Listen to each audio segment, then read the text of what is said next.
마지막인 것처럼 이라는 제목으로 말씀의 은혜를 나누겠습니다. 2000년 전 오늘 예수님은 예루살렘으로 올라가셔서 마지막 한 주간을 지냈습니다. 예수님은 당신의 사역이 마지막이 될 것임을 아셨습니다. 그래서 그 마지막 시간들을 가장 의미 있게 보냈습니다. 고난 중간을 맞이하는 우리의 삶의 태도가 어떠해야 되겠습니까? 우리 역시 주님처럼 이 시간에 나에게 주어진 마지막 시간이라는 마음으로 인생을 살아야 됩니다. 그러면 마지막처럼 인생을 산다는 것은 어떻게 사는 것을 말합니까? 세 가지를 말씀드리고 은혜를 나누겠습니다. 첫 번째, 주님 앞에 섰을 때 칭찬받는 삶을 살아야 됩니다. 한번 따라해 주시기 바랍니다. 주님 앞에 섰을 때 칭찬받는 삶을 살자.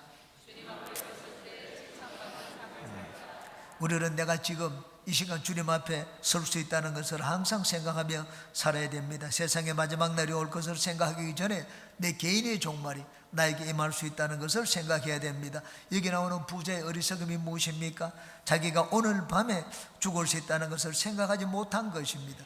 우리의 인생은 주님의 손에 달려 있습니다. 내가 건강식품을 많이 먹는다고 해서 오래 사는 것도 아니고, 건강을 위해서 운동을 열심히 한다고 해서 오래 사는 것도 아닙니다. 우리는 우리 교우들 가운데서 참 그런 경우를 체험해 보아서 다 아실 것입니다. 하나님이 건강한 사람을 먼저 데려가시기도 합니다. 우리는 하나님이 하시는 일의 시종을 알 수가 없습니다. 우리는 단지 하나님이 허락하시는 한도 내에서 인생을 살 뿐입니다. 저는 여기 나오는 이 말씀을 제 삶에 생생하게 레마로 체험한 적이 있습니다.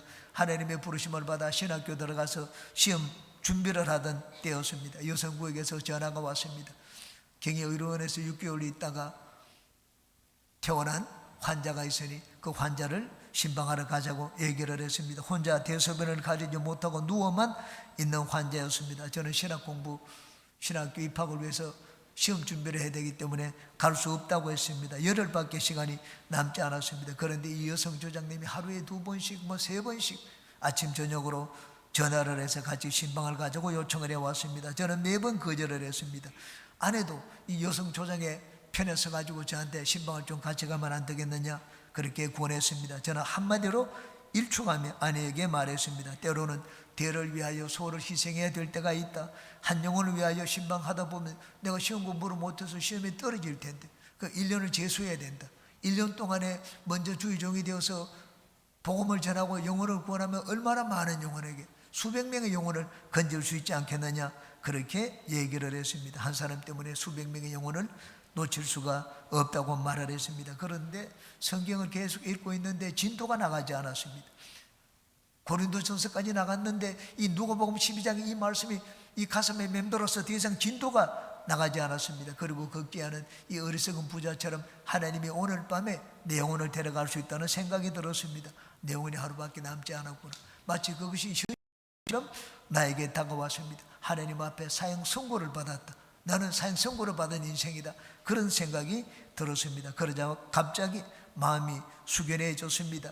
내 인생이 허락된 시간이 24시간밖에 없다면 나는 어떻게 살아야 되겠는가 곰곰이 생각해 봤습니다.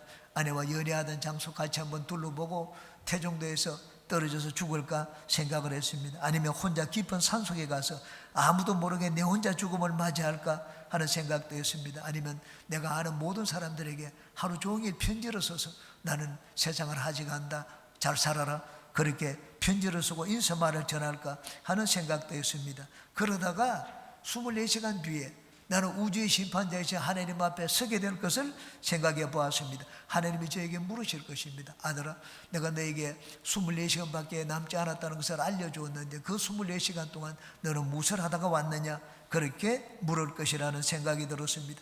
그러자 어떤 대답을 하면 하나님이 가장 기뻐하실까 하는 생각이 들었습니다. 곰곰이 생각해 보니 한 영혼에게 내가 복음을 전하다 왔습니다. 그 말을 하나님께 드리면 하나님이 기뻐하실 것이라는 생각이 들었습니다. 그러자 내 마음속에 우두근구들로 가득 찼던 마음이 순식간에 밝아지는 것을 느꼈습니다. 아침에 날이 새자마자 그 여성 조자님에게 전화를 했습니다. 같이 신방을 가자고 했습니다. 그 결과 하나님이 그 영혼을 구원해 주시고 또 그를 병석에서 일으켜 주셨습니다. 그리고 나중에 제가 신앙을 하면서 경제적으로 어려울 때 이 가정이 저희 집을 돕는 은혜의 통로가 되어 주셨습니다. 저는 그때 대를 위하여 소를 희생하는 것이 더 중요하다는 이 가르침보다 하나님이 한 영혼을 더 귀하게 여기신다는 가르침이 더 중요하다는 것을 깨달았습니다. 누가복음 15장입니다. 내가 너희에게 이르노니 이와 같이 죄인 한 사람이 회개하면 하늘에서는 회개할 것이 없는 의인 99으로 말미암아 기뻐하는 것보다 더하리라. 여기 나오는 어리석은 부자의 운명이 저희 운명도 될 수 있고 여러분의 운명도 될 수가 있습니다. 이 비유가 우리에게 보여주는 것이 무엇입니까? 너희 마지막이라면 너는 그 시간을 어떻게 살겠느냐 하는 하나님의 질문입니다. 그럴 때 우리는 내가 하나님 앞에 섰을 때를 생각해야 됩니다. 하나님 앞에 섰을 때 잘하였도다 착하고 충성된 종아 하는 그런 음성을 듣는 삶을 살아야 됩니다. 당시 저는 주님으로부터 그 음성을 들었을 때 한 영혼을 구원하는 것이 아주 가장 저에게 가치 있고 중요한 일이라고 생각을 했습니다. 과연 하나님은 영혼을 구원하는 것을 기뻐하셨습니다. 그래서 저는 그 영혼을 구원하기 위해서 제 혼신의 힘을 바쳤습니다. 저는 주의 종도 아니었습니다. 그러나 기도하고 갔더니만 하나님이 그 영혼을 일으켜 주시는 것을 보았습니다. 당시 저에게는 마지막 하루를 가장 가치 있게 사는 길은 한 영혼에게 복음을 전하고 그 영혼을 살리는 길이라고 생각을 했습니다. 하나님이 저에게 주신 마음이었습니다. 그런데 마지막 하루를 가치 있게 사는 삶은 사람마다 다를 것입니다. 어떤 사람에게는 사랑하는 사람 곁에 있는 것이 가치 있는 일이라고 생각할 수 있습니다. 어떤 사람은 자기의 것을 나눠주며 많은 사람에게 구제를 베풀며 하루를 보내는 것이 가장 가치 있는 일이라고 생각할 수도 있습니다. 여러분이 어떤 일을 하든 그것은 상관이 없습니다. 중요한 것은 여러분이 하루 뒤에 마지막 날을 살고 난 뒤에는 반드시 하나님 앞에 서게 된다는 것입니다. 그때 우리는 하나님 앞에 다 질문을 받을 것입니다. 내 아들아, 내 딸아, 내가 너에게 마지막 하루밖에 없다는 것을 알려주었는데 너는 그 시간을 어떻게 사용하였느냐? 이런 질문을 우리는 받을 것입니다. 여러분이 마지막 하루를 사는 그 시간들이 주님께 잘하였도다 착하고 충성된 종아라는 칭찬받는 시간들이 되시기를 주님의 이름으로 축원합니다. 두 번째, 서로 사랑하며 살아야 합니다. 한번 따라해 주시기 바랍니다. 서로 사랑하며 살자. 마지막 하루를 지내시면서 주님께서 우리에게 보여주신 가장 큰 가르침은 사랑이었습니다. 예수님은 마지막 한 주간을 보내실 때 열심히 일하셨습니다. 다른 어떤 때보다도 열정적으로 일하셨습니다. 마지막 한 주간이기 때문에 예수님은 당신의 모든 것을 바쳐서 백성들을 가르쳤습니다. 예수님이 마지막 한 주간을 얼마나 열심히 사셨는지 우리는 복음서를 보면 압니다. 마가복음은 16장인데 마지막 한 주간에 대한 기록이 11장에서 15장까지입니다. 전체 16장에서 5장, 3분의 1 가까운 내용이 마지막 한 주간의 내용입니다. 요한복음에는 마지막 한 주간의 내용이 12장에서 19장까지 기록되어 있습니다. 전체 21장 중에서 8장, 3분의 1이 훨씬 넘습니다. 그 내용이 마지막 한 주간의 기록입니다. 복음서의 기록들을 보면 예수님의 3년의 사역 가운데 마지막 한 주간의 사역이 3분의 1에 해당합니다. 그만큼 예수님은 마지막 한 주간에 많은 일을 하셨습니다. 남은 모든 열정을 쏟아부었습니다. 그런데 이 마지막 하루를 남겨두시고는 예수님이 일을 하시지 않았습니다. 예수님은 제자들과 함께 있기를 원했습니다. 그래서 제자들과 함께 유월절 만찬을 드셨습니다. 마지막 만찬입니다. 만찬 전에 일어나서 제자들이 발을 씻겨주셨습니다. 베드로 앞에 서자 베드로가 깜짝 놀랐습니다. 제가 주님의 발을 씻겨도 못할 텐데 어떻게 주님이 제 발을 씻겨주십니까? 어림도 없는 일이라고 했습니다. 그러자 예수님이 말씀을 했습니다. 내가 네 발을 씻기지 않으면 너는 나와 상관이 없다. 그러자 베드로가 막 갑자기 변해서 그렇다면 주님 내 손과 내 머리도 씻겨주세요. 그럴 필요는 없다고 예수님이 말씀을 하셨습니다. 제자들을 씻기시고 난 다음에 예수님이 새로운 계명을 주셨습니다. 요한복음 13장입니다. 새 계명을 너희에게 주노니 서로 사랑하라. 내가 너희를 사랑한 것 같이 너희도 서로 사랑하라. 너희가 서로 사랑하면 이로써 세상 사람들이 너희가 내 제자인 줄 알리라고 말씀을 하셨습니다. 예수님이 이 땅에서 마지막 하루를 보내면서 제자들에게 보여주고 가르쳐 주시고자 한 가르침이 있었습니다. 그것은 사랑이었습니다. 예수님이 마지막 하루를 사시면서 우리에게 보여준 가장 아름답고 고귀한 가르침은 사랑이었습니다. 우리도 오늘 하루를 마지막처럼 살 때 가져야 될 소중한 가치관이 있습니다. 그것은 사랑을 실천하며 사는 것입니다. 저는 저희 아내에게 종종 얘기합니다. 여보 사랑해. 그러면 저희 아내는 저에게 대답을 합니다. 여보 나도. 우리는 종종 그런 대화를 합니다. 한 번은 제가 심히 아팠던 적이 있습니다. 저는 내가 죽을지 모르겠구나 그런 생각이 들었습니다. 그래서 유서를 써야 되겠다고 생각을 했습니다. 마음으로 유서를 써놓고 아내를 불렀습니다. 아내에게 여보 사랑해 한 번 하지 않았습니다. 여보 사랑해라는 말을 몇 번을 했습니다. 저는 이전에 사랑해 주지 못하고 아내 마음을 아프게 한 것도 있기 때문에 진심으로 용서하는 마음으로 여보 사랑해라는 말을 몇 번이나 반복했던 적이 있습니다. 여러분이 마지막 하루를 산다면 여러분은 무엇을 남기고 가겠습니까? 많은 재산을 남겨주겠습니까? 세상 향락을 마지막까지 취해보고 가겠습니까? 멋있는 글을 남기고 가겠습니까? 예수님은 마지막 하루를 살면서 제자들의 가슴에 사랑을 심어주고 가셨습니다. 우리 역시 나의 마지막 하루를 살면서 세상에 보여주고 가야 할 것이 있습니다. 이어령 교수는 말하기를 사람은 사랑한 만큼 남는다고 했습니다. 사람은 명예를 남기는 것이 아닙니다. 사람에게 남기는 것은 사랑한 만큼 그 인생이 남는다고 했습니다. 그러므로 여러분은 사랑해야 할 사람들을 많이 사랑하시기 바랍니다. 사랑한다는 말을 많이 하세요. 여러분이 마치 마지막 하루를 사는 것처럼 사랑한다는 말을 고백하시기 바랍니다. 말뿐만이 아닙니다. 사랑을 베풀어야 할 사람에게 행동으로 사랑을 보이시기 바랍니다. 마더 테레사 수녀는 하루하루를 마지막 날인 것처럼 살았습니다. 마지막처럼 사는 그녀의 삶은 사랑을 실천하는 삶이었습니다. 마치 그녀는 사랑의 화신인 것 같은 그런 삶을 살았습니다. 마더 테레사 수녀의 글에서 나오는 내용입니다. 사람들은 불합리하고 비논리적이고 자기중심적이다. 그래도 사랑하라. 당신이 선한 일을 하면 이기적인 동기에서 하는 거라고 비난받을 것이다. 그래도 좋은 일을 하라. 당신이 성실하면 거짓된 친구들과 참된 적을 만날 것이다. 그래도 사랑하라. 우리가 이 세상을 살면서 세상에 보여주고 가야 할 가장 크고 아름다운 가치관이 있습니다. 그것은 사랑입니다. 믿음, 소망, 사랑은 영원히 있을 것인데 그 중에 제일은 사랑이라고 말씀을 했습니다. 고린도전서 13장입니다. 내가 사람의 방언과 천사의 말을 할지라도 사랑이 없으면 소리나는 구려와 울리는 꽹과리가 되고 내가 예언하는 능력에서 모든 비밀과 모든 지식을 알고 또 산으로 옮길 만한 모든 믿음이 있을지라도 사랑이 없으면 내가 아무것도 아니요 내가 내게 있는 모든 것으로 구제하고 또 내 몸을 불사르게 내줄지라도 사랑이 없으면 내게 아무 유익이 없느니라. 사랑은 상대방의 허물을 용납하고 상대방을 있는 그대로 받아주는 것입니다. 못났으면 못난 대로, 약점과 허물이 있으면 있는 그대로 받아주는 것이 사랑입니다. 결혼한 이 신랑 신부에게 친구들이 종종 묻는 질문이 있습니다. 그것은 너 방귀 텄니? 라는 말입니다. 남편이나 아내 앞에서 방귀를 마음대로 낄 수 있는 정도가 되면 서로가 가까워졌다는 말입니다. 여러분, 방귀를 낀다는 것은 나의 약점과 허물을 보이는 것입니다. 저는 어느 연예인이 TV에 나와가지고 얼마 전에 자기는 아직까지 남편과 방귀를 트지 못했다는 이야기를 들었습니다. 결혼한 지 20년이 넘습니다.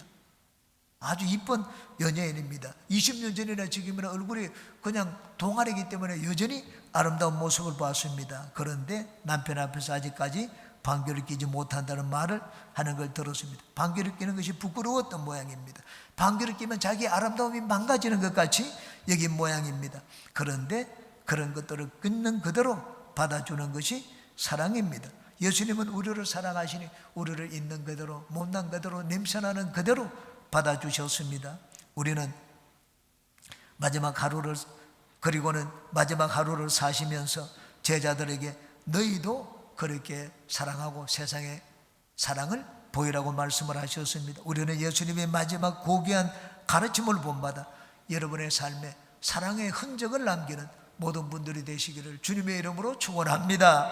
세 번째, 하나님에 대하여 부유한 삶을 살아야 합니다. 따라하시기 바랍니다. 하나님께 대하여 부유한 삶을 살자.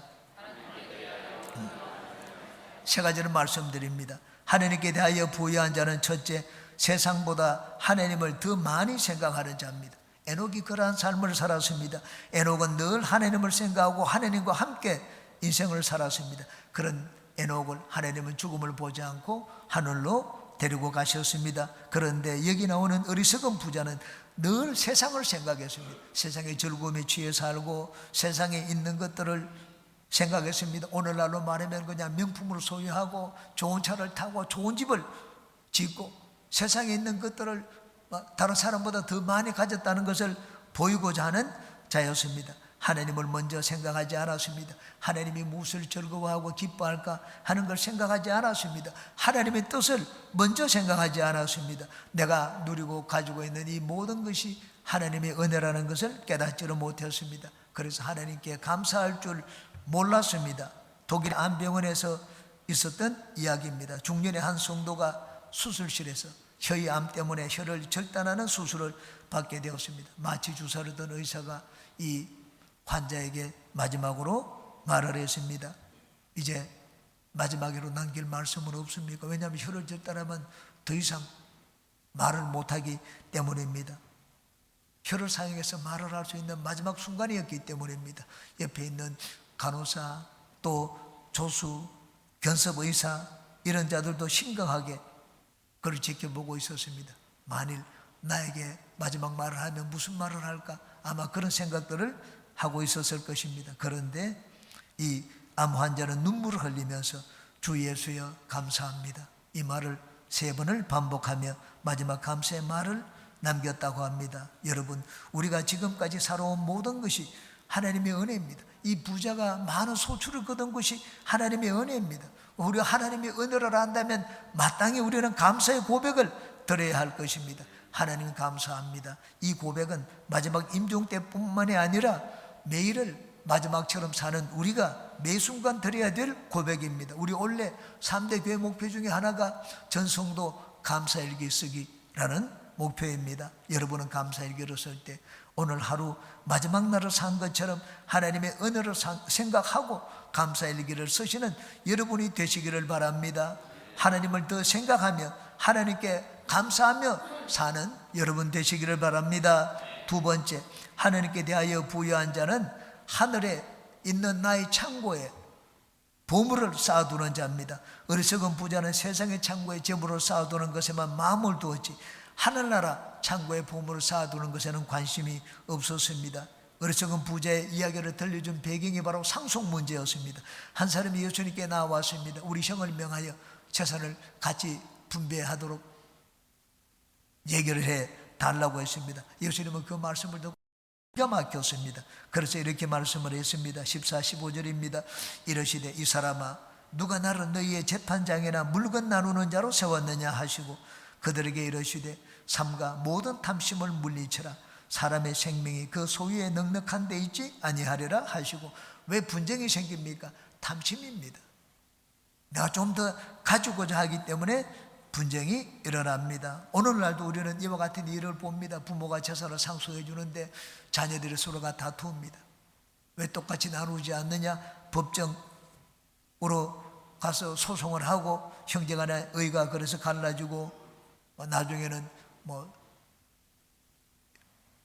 이웃보다 못한 그런 경우가 되는 경우를 봅니다. 왜냐하면 세상 재물을 더 가지려고 해서 그렇습니다. 우리는 이 땅에 영원히 살지 않습니다. 하나님 우리 영혼을 데려가면 내가 모아뒀던 것이 아무 의미가 없습니다. 그러므로 지혜로운 자는 내가 영원히 있을 곳에 재물을 쌓아두고 그곳을 아름답게 꾸미는 자입니다. 이 어리석은 부자는 자기가 언제든지 이 세상을 떠날 수 있다는 것을 깨닫지를 못했습니다. 하나님이 나를 데려가면 우리 인생은 한순간입니다.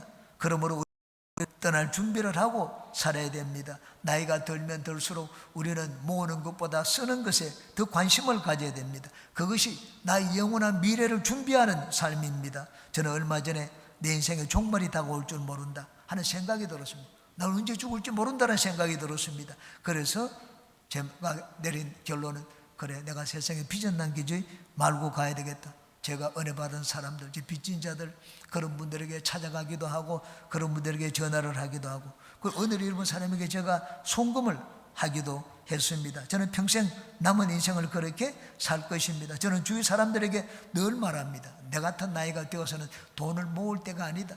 내 나이는 돈을 써야 될 때다. 그렇게 얘기를 합니다. 이 땅에서 재물을 잘 사용하는 것이 하늘나라 나의 창고에 재물을 쌓아두는 부자가 되는 길입니다. 하나님이 대하여 부유한 자는 세 번째, 구제와 선행을 하며 사는 자입니다. 구제와 선행은 하나님의 통장에 저축을 하고 하나님의 창고에 나의 재산을 모아두는 삶입니다. 성경은 말씀을 합니다. 잠언서와 갈라디아서입니다. 가난한 자를 불쌍히 여기는 것은 야훼께 구워드리는 것이니 그의 선행을 그에게 갚아주시리라고 했습니다. 갈라디아서입니다. 자기의 육체를 위하여 심는 자는 육체로부터 썩어질 것을 거두고 성령을 위하여 심는 자는 성령으로부터 영생을 거두리라. 우리가 선을 행하되 낙심하지 말지니 포기하지 아니하면 때가 이르리라. 그러므로 우리는 기회 있는 대로 모든 이에게 착한 일을 하되 더욱 믿음의 가정들에게 할지니라. 선을 행하라. 착한 일을 하라고 했습니다. 어저께는 우리가 짜장면 봉사를 했습니다. 평소보다 많은 분들이 나와서 봉사를 했습니다.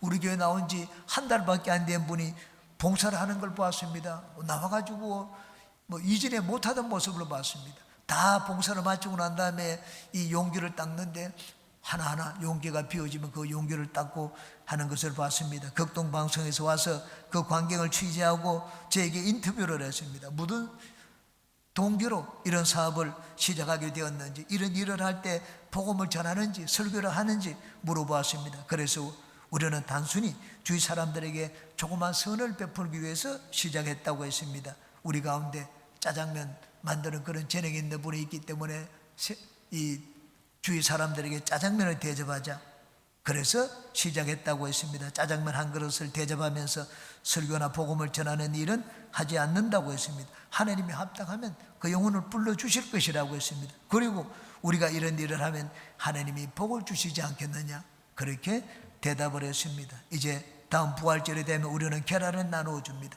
경찰서, 은행, 주민센터, 관공서, 소방서 등의 계란을 나누어 줍니다. 우리 지역사회를 위해서 수고하는 분들에게 우리가 조그만 감사를 표시하기 위해서 그렇게 합니다. 예수님은 우리의 착한 행실로 세상에 있는 사람들에게 하나님의 영광을 나타내라고 말씀을 하셨습니다. 여러분은 쌓아두기보다는 베풀며 나누는 삶에 더 마음을 두시기 바랍니다. 여러분이 가진 것이 재능이든지 물질이든지 건강이든지 그것을 마음껏 베풀고 나누는 삶을 살아서 하늘나라 창고에 보물을 가득 채워두는 인생들이 되시기를 주님의 이름으로 축원합니다.